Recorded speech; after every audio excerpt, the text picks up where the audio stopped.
Di 20k subscriber channel Novel Official, akan adakan giveaway untuk satu orang pemenang. Syaratnya kalian harus subscriber, komen, like, share, supaya kalian bisa terpilih untuk jadi pemenang giveaway. Semoga beruntung bosku.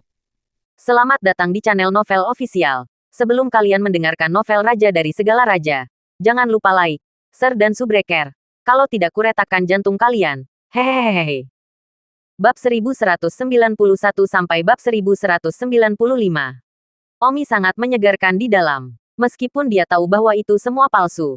Dan jika bukan karena siling kekuatan 100.000 kali lebih banyak, Omi tidak akan bisa menjadi begitu hebat. Tetapi bahkan jika itu palsu, itu masih cukup menyegarkan untuk senang. Omi berkata kepada kelompok tentara bayaran yang tersisa. Siapa di antara kalian yang ingin mencoba teknik kepala hiburan saya lagi? Satu apresiasi dan prestasi yang meledak di kepala. Siapapun di antara Anda yang ingin mencobanya, silakan angkat tangan untuk mengungkapkannya. Omi tersenyum. Baiklah. Sepertinya tidak ada yang mau mencoba kejantananku. Kalau begitu, aku menyatakan bahwa kamu, mulai hari ini dan seterusnya, semuanya adalah budakku. Baiklah. Kalian semua berlutut di pintu masuk penginapan. Cepatlah. Lebih dari 100 orang pergi ke pintu masuk penginapan dan gagal berturut-turut. Tidak ada yang berani melawan. Karena bos mereka semua menggagalkan kipas. Omi dan istrinya duduk di sebuah meja. Begitu Omi duduk, beberapa orang di luar mencoba melarikan diri. Tubuh Omi bergerak. Dia cepat. Dan juga 100.000 kali lebih kuat. Nima. Bagaimana lagi orang lain bisa bermain? Hampir dalam sekejap mata, Omi menamparkan orang-orang yang melarikan diri. Dan memanjangkannya. Ah, yang tersisa yang ingin melarikan diri. Tercengang. Kecepatan ini. Ini hampir seketika. Bukan. Mereka yang melarikan diri. Semuanya bahkan belum berhasil 3 meter sebelum mereka ditangkap dan dikipasi. Sisanya tidak pernah berani melarikan diri lagi. 1 detik untuk mengingat untuk membaca buku itu. Omi kembali ke penginapan. Sisun. Ayo makan. Istri guru itu berbisik. Berangin. Apa yang terjadi? Mengapa begitu kuat? Cukup ilahi. Omi tertawa. Sejujurnya, saya baru saja memberitahu Siling bahwa saya dikelilingi oleh sekelompok tentara bayaran alam Zongxi. Saya yakin saya tidak bisa menang. Dan ada yang terlambat di antara mereka. Siling mengatakan bahwa dia adalah penguasa batu ingatan ini. Tidak ada yang lebih kuat darinya di sini. Dan dia memberi saya kekuatan 100.000 kali lebih banyak dengan satu kata.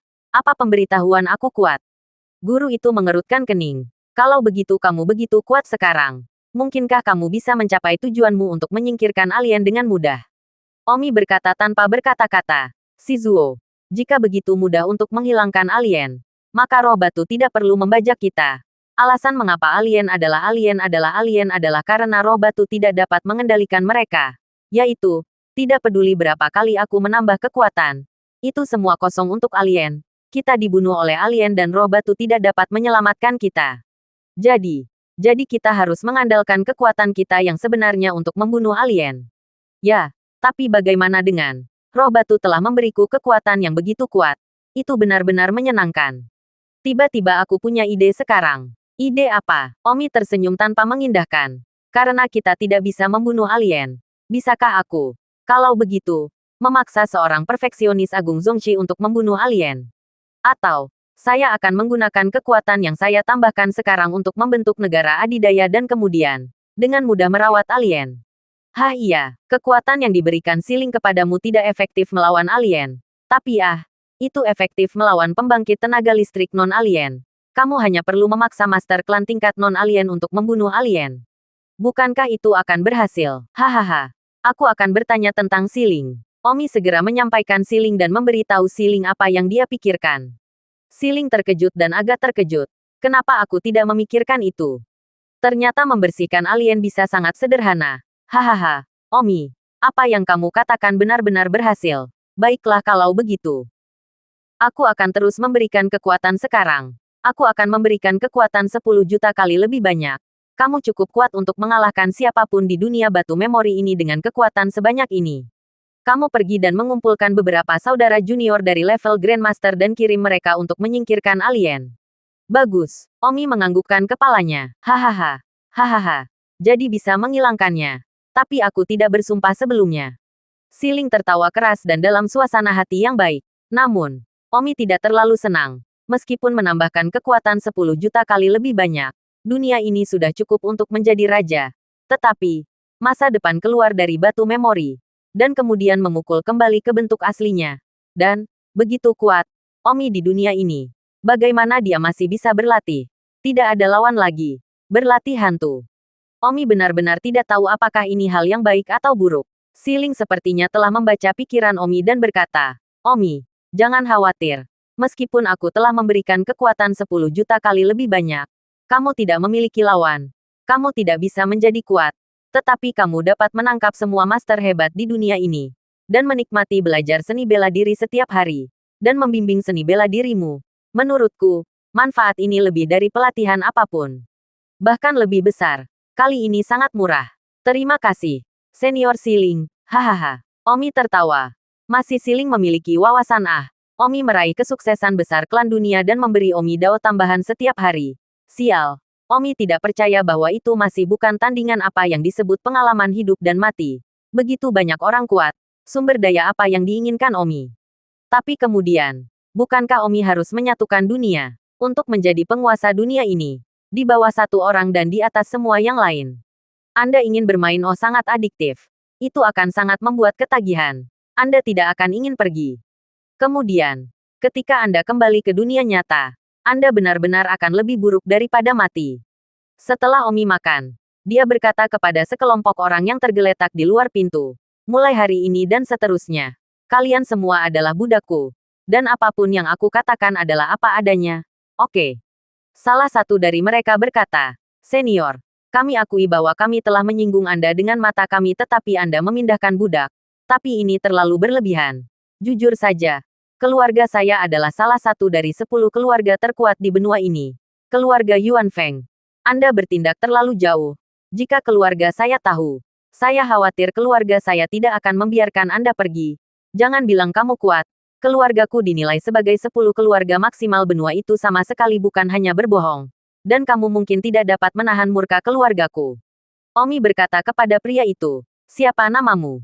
Namaku Yuan Fengqi. Yuan Fengqi benar.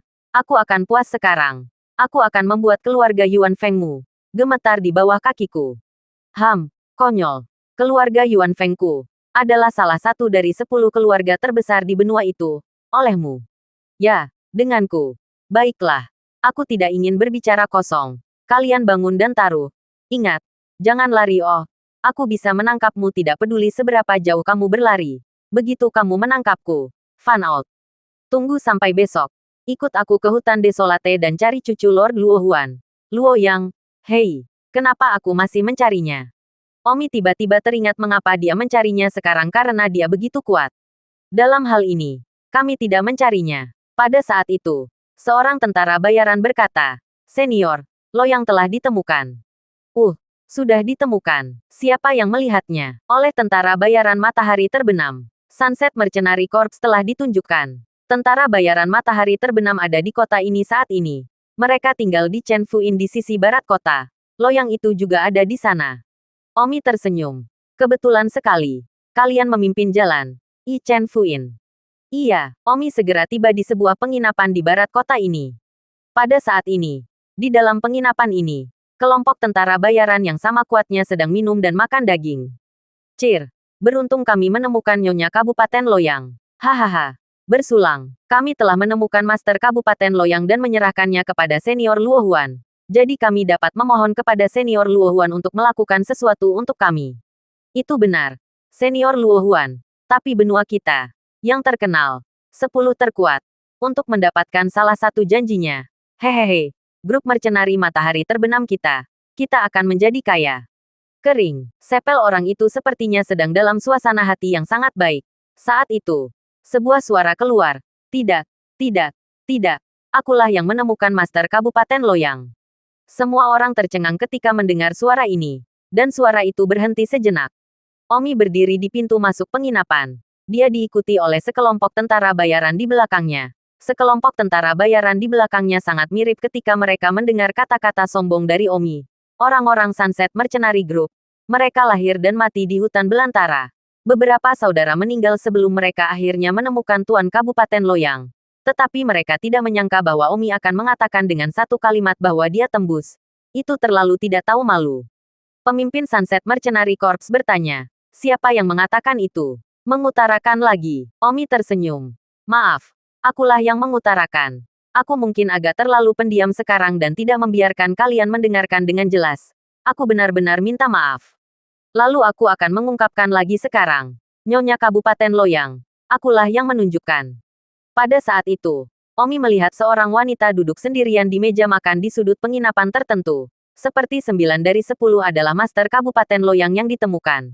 Pemimpin Sunset Mercenary Group melihat ke arah pintu dan memancarkan. Aku bilang siapa itu? Jadi itu Black Snake Mercenary Group.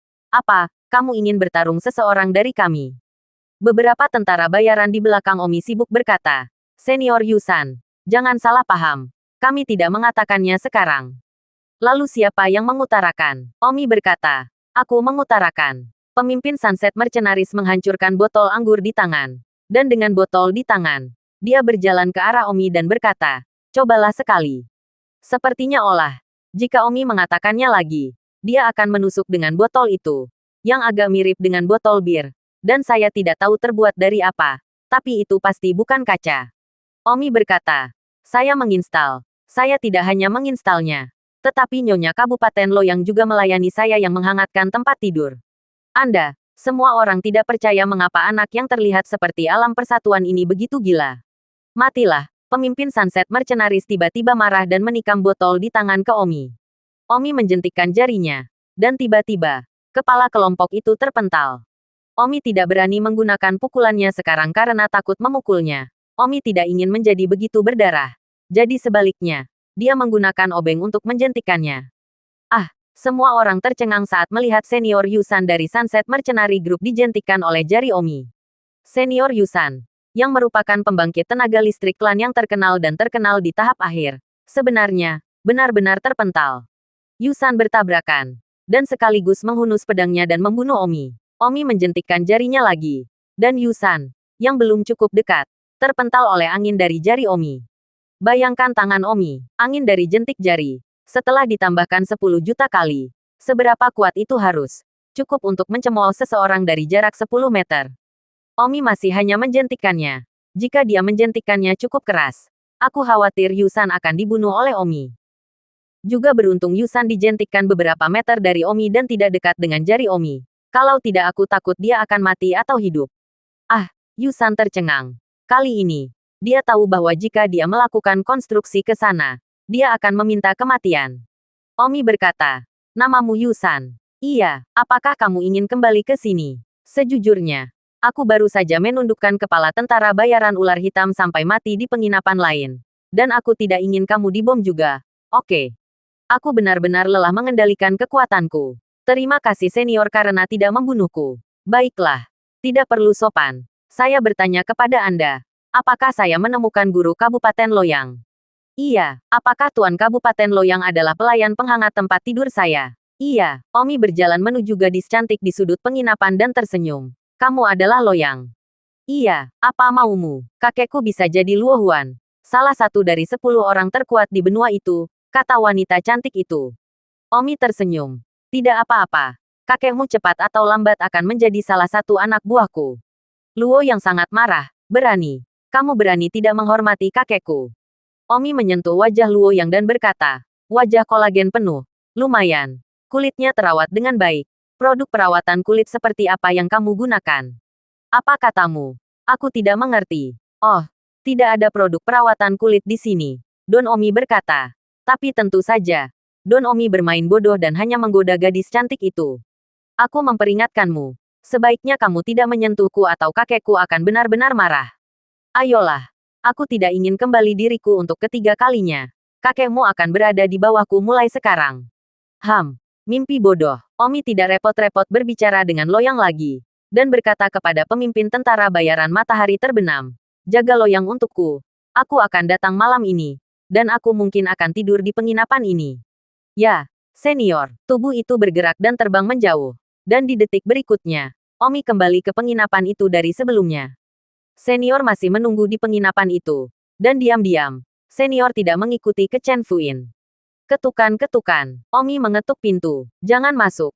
Aku sedang mandi. Suara istri guru datang dari dalam. Aduh, Omi tidak masuk dan menunggu di luar selama 10 menit sebelum istri guru berpakaian dan membuka pintu. Fenger, kamu pergi ke penginapan Chen Fu. Apapun itu begitu cepat. Ya, si Sun Yang. Saya bertemu dengan kelompok tentara bayaran bernama Sunset. Saya telah menyerahkan sejumlah tentara bayaran itu. Dan saya juga telah bertemu dengan Kabupaten Loyang. Tetapi dia adalah seorang wanita cantik. Istri guru bertanya tanpa berkata-kata. Kamu tidak akan melakukan apapun padanya, kan? Baiklah, Fenger. Kenapa kamu berubah seperti ini? Baru saja kamu menghambat tentara bayaran itu dan mengancam akan menjadi budakmu. Pelanggaran itu, aku merasa kamu sangat sombong.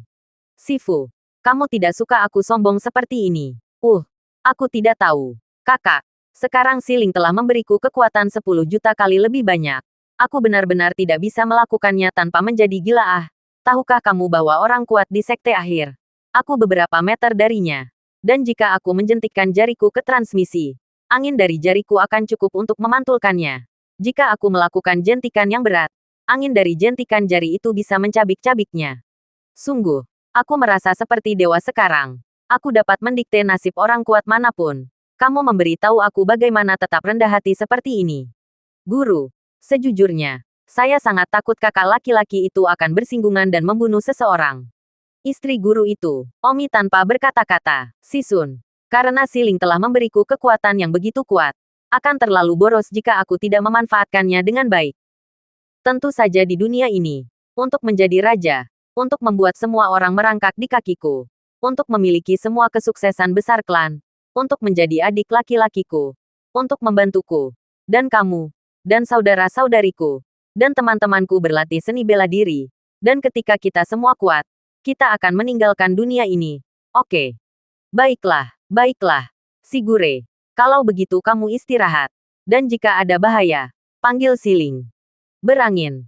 Mau kemana? Anda tidak benar-benar ingin pergi ke Chen Fu Inn itu dan mencari Loyang, bukan? Kamu benar-benar ingin melakukan itu padanya. Omi merasa malu. Agak sulit untuk mengatakan. Istri guru. Apa yang Anda ingin saya lakukan? Orang-orang setidaknya laki-laki baik-baik saja. Sudah lama sejak saya mengikuti. Ya ampun. Anda tahu. Fenger. Bagaimana kamu bisa mengatakannya? Maka aku tidak akan melakukannya. Istri guru berhenti menyatakan. Tersipu. Menutup pintu. Dan berkata. Baiklah. Pergilah. Aku tidak peduli. Bibi. Aku akan pergi kalau begitu. Dalam sekejap mata. Omi tiba di Chen Fu Inn. Dia terlalu cepat. Kecepatan apapun. Dan setelah menambahkan 10 juta kali lipat itu bukan kecepatan lagi. Itu adalah gerakan seketika. The Sunset Mercenaries masih menunggu Omi di penginapan itu. Dan Nyonya Kabupaten Loyang itu. Namun, sedang membuat pengontrol. Dan telah memerintahkan Yusan untuk segera membawanya pergi. Namun, Yusan sudah ketakutan oleh kekuatan Omi. Dan ditambah dengan bangunan sebelumnya dari grup mercenari ular hitam. Bagaimana dia berani membawa Loyang pergi? Cepat bawa aku pergi. Pria itu gila. Tidak, dia mengatakan bahwa dia ingin aku menghangatkan tempat tidurnya di malam hari. Aku tidak ingin, tidak mau. Nyonya Loyang, Anda juga harus memahami kami. Jika saya membawa Anda pergi, bagaimana senior itu akan membiarkan kami pergi? Saya tidak peduli. Saya ingin pergi. Pada saat ini, suara Omi datang dari udara. Mau kemana, Loyang? Itu kamu. Omi terbang ke bawah dan tertawa. Loyang, ini membosankan. Kita semua keluar untuk senang. Seharusnya kita senang. Kaulah yang keluar untuk bermain. Aku tidak. Yah, aku sangat kuat.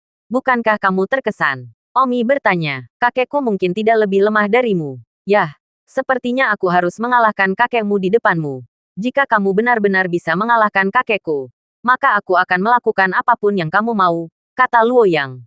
Namun, Omi sama sekali tidak takut dengan taktik provokatifnya. Menganggukkan kepalanya. Bagus, kalau begitu pergilah ke Gunung Klaking Krisantemum sekarang. Omi mengambil Loyang dan terbang di langit. Di arah mana Gunung Klak Krisantemum berada? Ah, sangat cepat. Luoyang terkejut. Saat Omi terbang sangat cepat. Ya, kecepatan asli Omi. Ditambah 10 juta kali lebih banyak. Nima, ini dibandingkan dengan langit. Ke arah ini, Luoyang berkata dengan hati-hati. Dia sedikit takut di dalam. Sangat cepat. Ke Gunung Gouju. Ah, ini dia. Ya Tuhan. Luoyang tercengang. Omi mendarat di Gunung Klak Krisan. Ayo pergi. Cari kakekmu Luo Huan. Luo yang membungkus kulit kepalanya dan membawa Omi untuk menemukan kakeknya. Luo Huan akan menjadi orang kuat pertama yang diambil Omi. Kakek, aku kembali. Segera setelah itu, seorang lelaki tua keluar dengan tidak percaya. Luo Huan, kakek, ini aku. Ya Tuhan, ini benar-benar Loyola. Kamu, apa yang kamu lakukan di sini? Kakek, saya, Luo yang memandang Omi. Orang tua itu juga memandang Omi. Melihat bahwa Omi adalah alam persatuan. Dan bertanya, apakah kamu menemukan cucuku? Atau, Omi tersenyum. Kamu pasti Luo Huan. Iya nak, jawab pertanyaanku dulu. Omi menggelengkan kepalanya. Tidak, tidak, tidak. Kamu menjawab pertanyaanku. Anda, Luo Huan sedikit kesal dengan kekasaran Omi. Tetapi mengingat Omi telah menemukan cucunya, dia bertahan. Omi berkata, Luo Huan, aku bertaruh dengan cucumu bahwa jika aku bisa mengalahkanmu, cucumu akan membiarkanku bermain. Bermain? Bagaimana kamu mengerti? Oh, hanya bermain. Lo, Anda, Luo Huan sangat marah. Lalu menatap Luo Yang. Luo Yang sibuk berkata, kakek, pria ini sangat kuat. Dia mencoba memaksaku sebelumnya. Aku berbaring di atasnya dan berkata bahwa jika dia mengalahkanmu, dia akan melakukan apapun yang dia inginkan. Luo Huan mengangguk, melihat ke arah Omi dan berkata, nak, kamu sangat berani. Apakah kamu tahu siapa aku? Luo Huan. Aku tahu. Salah satu dari 10 orang terkuat di benua ini. Yah. Jika kamu tahu, kamu masih berani menyentuh cucuku. Orang tua itu meraung. Omi tersenyum tanpa mengindahkan. Aku tidak bisa menahannya. Yang membuatku terlalu kuat sekarang. Aku sangat kuat sehingga aku tidak tahu harus berbuat apa. Oke, Luo Huan. Jangan bicara omong kosong. Biarkan tinjuku. Kalahkan kamu dengan lembut. Kamu, kakek. Hati-hati. Dia kuat. Luo yang sibuk mengingatkan. Luo Huan bercampur. Kuat. Aku sudah lama tinggal di benua ini. Hanya 7 atau 8 orang yang lebih kuat dariku. Setelah mengatakan itu, Luo Huan berlari ke arah Omi dengan kecepatan yang sangat cepat. Namun, ketika dia mendorong ke tumit Omi, Omi sudah pergi. Di mana orang-orangnya? Pada saat itu, Rohan merasakan seseorang di belakangnya dan menepuk pundaknya. Ini dia. Ketika Luo Huan berbalik, dia melihat Omi berdiri di. Luo Huan tercengang. Benua ini. Dia benar-benar tidak percaya bahwa seseorang bisa begitu cepat. Minimal, pada saat itu, Luo Huan berbalik dan membunuh Omi dengan pukulan lain. Namun, Omi kembali pergi. Luo Huan segera berbalik untuk melihat ke belakang. Tidak ada Omi di belakang juga. Dan dia berpikir bahwa Omi akan berada di belakang juga. Luo Huan sibuk melihat sekelilingnya. Tetapi dia tidak melihat Omi di sekitarnya. Di mana pria itu? Aneh. Di mana orang-orangnya? Loyang, apakah kamu melihat seseorang? Orang tua itu bertanya kepada cucunya. Yang Luo yang telah berdiri tidak jauh dari sana menonton. Luo yang menggelengkan kepalanya dan berkata, kakek, aku juga tidak melihatnya. Pada saat ini, di puncak gunung beberapa ribu meter jauhnya, seseorang berteriak, saya di sini. Ketika Luo Huan melihat, Nima, itu adalah Omi. Ini tidak nyata. Ini sama sekali tidak nyata. Luo Huan menjadi konyol. Ya Tuhan, dia masih mencari-cari seseorang. Tetapi dia berada ribuan meter jauhnya. Ini terlalu menakutkan. Ketika Luo yang melihat lagi, Omi menghilang lagi di puncak gunung yang jauh. Kemana dia pergi lagi? Kemudian, dari sebuah paviliun di belakangnya, terdengar suara. Semua selesai dengan secangkir teh. Luo Huan gemetar. Dia mengira itu adalah hantu. Dia baru saja berada di puncak gunung ribuan meter jauhnya. Dan pada saat berikutnya, dia kembali dan telah menghabiskan seluas teh. Ledakan. Detik berikutnya, Omi merendahkan wajah Luo Huan. Tapi tentu saja, bagi Omi, itu adalah pukulan ringan. Dan Luo Huan, tiba-tiba, hidungnya runtuh dan tubuhnya terbang dengan keras. Karena kendali kekuasaan Omi, Luo Huan tidak dibunuh oleh Omi. Tapi dia juga terluka parah. Kakek, Luo yang sedang sibuk mengerjakan sesuatu. Oh, kakek, baiklah. Luo Yang, aku telah mengalahkan kakekmu. Kamu telah melihatnya dengan mata kepala sendiri. Saatnya untuk memenuhi janjimu. Omi berjalan dan berkata. Tapi kakekku tidak terluka olehmu. Aku tidak peduli. Kamu memberi hadiah kepada kakekku. Omi berkata. Loyang, dunia ini. Ada banyak wanita cantik. Kamu menantang kesabaranku. Aku sedang tidak mood untuk membuang waktu bersamamu di sini. Menyala aku akan membunuhmu dan kakekmu. Kamu, apa yang sebenarnya kamu inginkan? Singkatnya, Aku menginginkanmu 1 detik untuk mengingat untuk membaca buku itu. Luo Yang S. Luo Huan dengan lemah menatap Omi dan berkata, apakah ini alasan kamu memukuliku sampai mati? Luo Huan, inilah yang diminta cucumu. Siapa sih kamu? Mengapa begitu kuat? Oh, kamu tidak perlu bertanya siapa aku. Kamu akan menjadi laki-lakiku mulai sekarang. Dan akan melayaniku. Dan aku akan memerintah tanah ini. Semua orang di negeri ini akan melayaniku. Kan? Hahaha. Hahaha Luo Huan tertawa. Orang tua. Tertawa tidak akan menyelesaikan masalah. Sejujurnya, alamku yang sebenarnya. Ini hanya tahap tengah klan. Jadi kamu bisa membantuku meningkatkan wilayahku mulai sekarang. Ah Luo Huan memandang Omi dengan tidak percaya. Jika alam sejati Omi hanya di pertengahan Zongxi, lalu bagaimana dia bisa mengalahkannya? Kamu penasaran bagaimana aku mengalahkanmu? Ya, Pak Tua. Jangan terlalu penasaran. Pada saat itu, pemandangan luar biasa Omi terjadi. Orang tua itu, tiba-tiba matanya terpejam dan dia meninggal. Kakek, ada apa denganmu? Kakek, oh, kamu pembohong. Kenapa kakekku mati? Kamu pembohong. Kamu membunuh kakekku. Luo yang berteriak. Omi menyentuhnya. Tidak terlalu banyak. Omi yakin bahwa dia benar-benar tidak membunuh Luo Huan. Mengapa Luo Huan tiba-tiba mati? Seolah-olah, tiba-tiba, dia terlempar. Pada saat inilah sesuatu yang bahkan lebih sulit dipercaya bagi Omi terjadi. Ah, kemana perginya kekuatanku? Omi baru saja bisa merasakan kekuatan penuh. Tapi saat ini, dia tidak merasakan apa-apa. Senior Siling, apa yang terjadi? Omi sibuk bertanya pada Siling. Siling berkata, maaf, Omi, aku tidak bisa memberikan kekuatan. Aku akan pergi. Apa maksudmu? Kamu menipuku. Aku hampir ditipu olehmu. Aku membodohimu tentang apa yang aku lakukan. Jika aku tidak membunuh Luo Huan sekarang tepat pada waktunya, maka dia akan menjadi roh batu.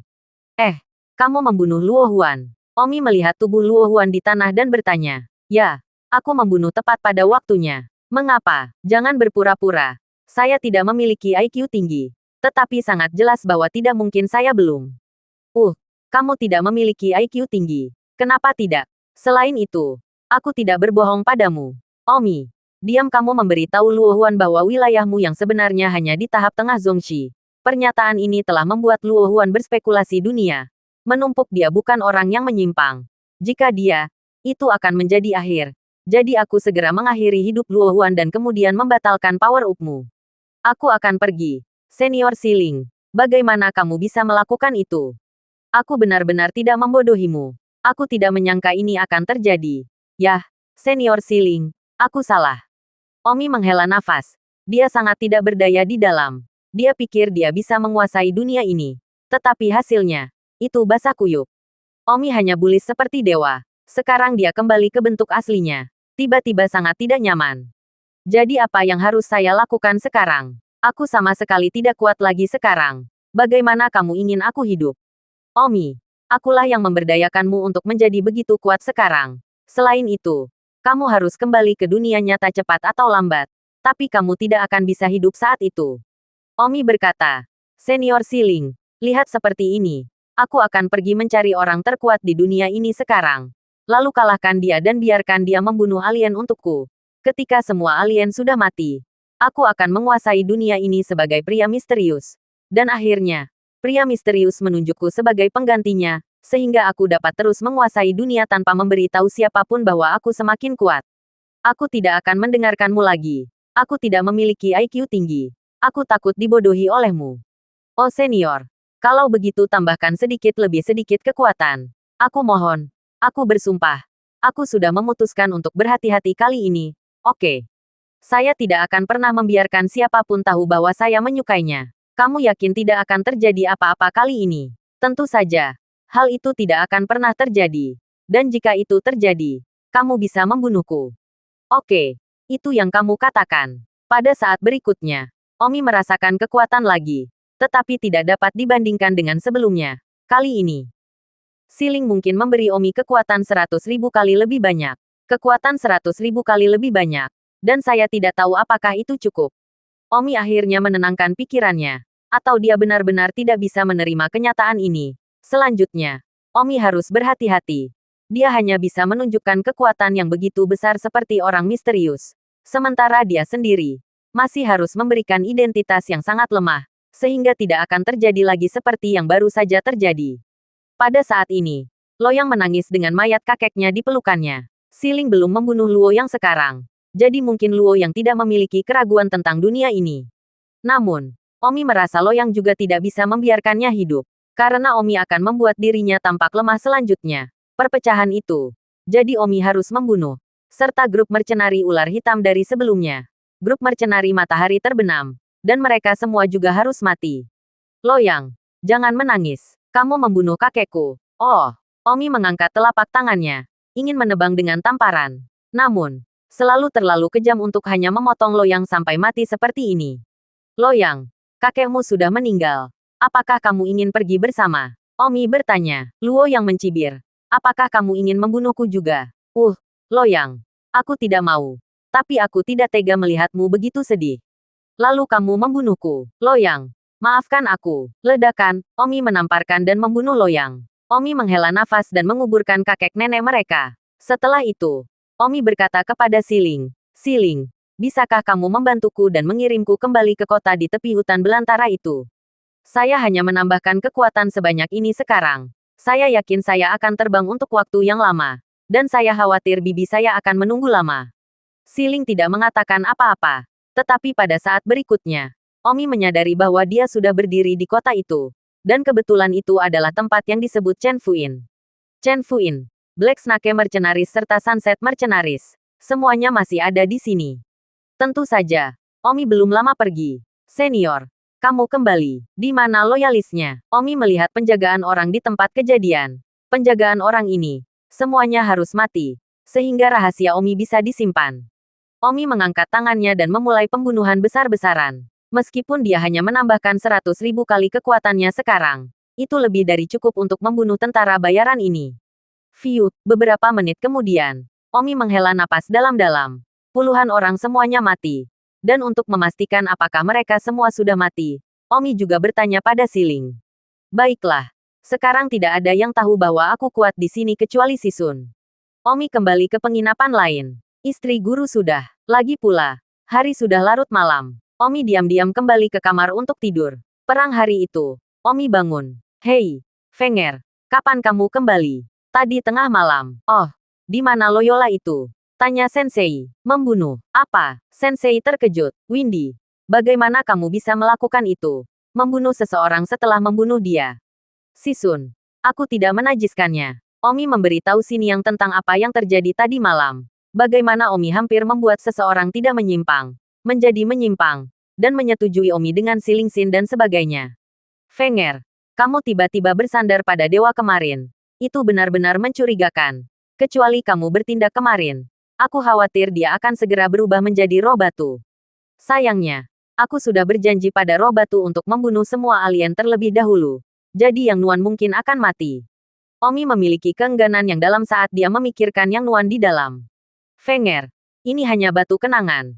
Yang Nuan telah lama meninggal di era yang benar-benar kuno. Ini adalah ingatan. Mimpi virtual. Kita bisa belajar dalam mimpi itu. Tetapi kita tidak bisa menganggap mimpi itu serius. Aku mengerti. Lalu bagaimana rencanamu selanjutnya? Omi berkata. Saya tidak bisa membiarkan orang tahu bahwa saya sangat kuat saat ini. Saya hanya dapat mengambil identitas lain. Misalnya, di era ini, 100 tahun yang lalu, ada orang yang sangat terkenal, yang dikenal sebagai Dewa Perang Yang Tian. Saya akan muncul sekarang sebagai Dewa Perang Yang Tian dan memberitahu orang-orang di dunia ini bahwa 100 tahun yang lalu, yang hilang God of War, Yang Tian, masih hidup. Lalu apa? Kemudian Dewa Perang Yang Tian menguasai dunia. Dan kemudian setelah itu, Dewa Perang Yang Tian mengambil Omi sebagai muridnya dan meminta Omi untuk menyerahkan mengelola dunia atas namanya. Istri guru tidak bisa menahan tawa. Jangan tertawa. Itulah satu-satunya cara saya dapat mencegah orang-orang mengirimkan apapun. Dan kemudian, setelah saya mengelola dunia ini atas namanya, saya dapat meminta orang-orang terkuat di dunia ini mengajarkan kami dalam pelatihan seni bela diri. Itu sempurna, bukan? Kedengarannya sempurna. Kalau begitu ayo kita lakukan. Omi memberitahu Siling tentang idenya. Siling setuju. Dan kemudian Siling memberi Omi kemampuan transformasi. Omi tiba-tiba berubah menjadi seorang lelaki tua pucat dengan rambut putih, janggut, semua rambut di tubuhnya. dan kerutan di wajahnya. Terlihat sangat tua, seperti akan mati. Fenger, Sensei berteriak sedikit tidak percaya. Sensei, kata Omi dengan suara tua. Ah, bahkan suaramu setua ini. Oh, aku benar-benar setua itu sekarang. Ini bukan makeup. Ini transformasi. Baiklah, Dewa Perang. Yang Tian, telah dibangkitkan. Aku harus pergi mencari orang terkuat di dunia. Harapan dengan saya, kamu hanya akan terus tinggal di sini. Dan kamu bahkan tidak bisa berada di sekitarku sampai Omi diterima sebagai murid oleh Dewa Perang. Tapi aku bermaksud untuk berada di sini sendirian. Kalau begitu pergilah ke Desolate Forest Power. Kamu juga bisa berlatih sendiri. Atau, cari kakak seniormu dan yang lainnya. Lupakan saja. Aku lebih suka pergi ke petualangan sendirian. Windy, maka kamu harus melindungi. Bagus. Setelah mengatakan itu, Omi terbang. Kecepatannya saat ini masih cepat. Hanya saja tidak dibesar-besarkan seperti sebelumnya. Sehari kemudian, Omi berdiri di depan pintu sebuah keluarga yang hancur. Omi menutupi dirinya sendiri. Keluarga yangku sebenarnya telah jatuh begitu jauh dari kasih karunia sekarang. Tentu saja, Omi sekarang kembali ke keluarga Yang Tian asli sebagai Dewa Perang, Yang Tian. Setelah Yang Tian menghilang 100 tahun yang lalu, keluarga Yang Tian mulai menurun. Orang apa? Seorang anggota keluarga keluar dan berkata. Omi berkata, sungguh anggota keluarga yang kejam. Tidak heran dia jatuh sejauh ini. Pada saat ini, seorang pria muda keluar, melihat hantu tua dan berkata, di mana hantu tua yang berani datang ke rumahku dan memohon. Omi menamparnya ke tanah dan memarahinya. Ini benar-benar hari yang ditelan keluarga yang saya untuk memiliki keturunan yang tidak layak. Termasuk keluarga yang saya, memiliki putra atau putri yang baik. Celakalah. Celakalah. Pria itu memancarkan dan memancarkan. Siapa kamu dan mengapa kamu menyebut dirimu Yang Tian? Yang Tian adalah tuan kerajaan keluargaku. Beraninya kamu menghina tuan kerajaan keluargaku. Omi menamparkan orang lain dan memarahi. Kekasaran seperti itu di depan pangeran kekaisaran. Hati-hati aku mengusirmu. Apa katamu? Anda adalah Grandmaster Jantian saya. Omong kosong. Ini tidak mungkin. Kakekku sudah meninggal. Jika tidak, dia hampir berusia 200 tahun. Fiuh, 200 tahun. Saya tidak pernah berpikir bahwa waktu akan berlalu begitu cepat. Saya hampir mencapai 200 tahun. Omi mendekat pada dirinya sendiri. Pria itu agak berpikir, apakah itu benar-benar kakeknya? Ya Tuhan, ini sangat indah. Apakah dia masih hidup? Omi membentak keras. Jangan beritahu. Aku kembali. Ya, Tuan Kekaisaran. Pria itu buru-buru berlari masuk sambil berteriak sambil berlari. Kakek, Tuan Kekaisaran sudah kembali. Tuan Kekaisaran sudah kembali. Berlari ke ruang tamu. Seorang lelaki tua yang sama telapaknya memarahi. Apa yang membuatmu panik? Ini siang bolong. Siapa yang ingin kamu takuti sampai mati? Kakek, itu benar-benar Tuan Kekaisaran. Dia belum mati. Kamu adalah cucu yang tidak layak. Mengolok-olok kakekmu. Itu benar. Pada saat itu, sebuah suara tua datang dari pintu. Viretut. Terima kasih sudah mendengarkan novel cerita Raja dari Segala Raja. Sampai jumpa di novel selanjutnya.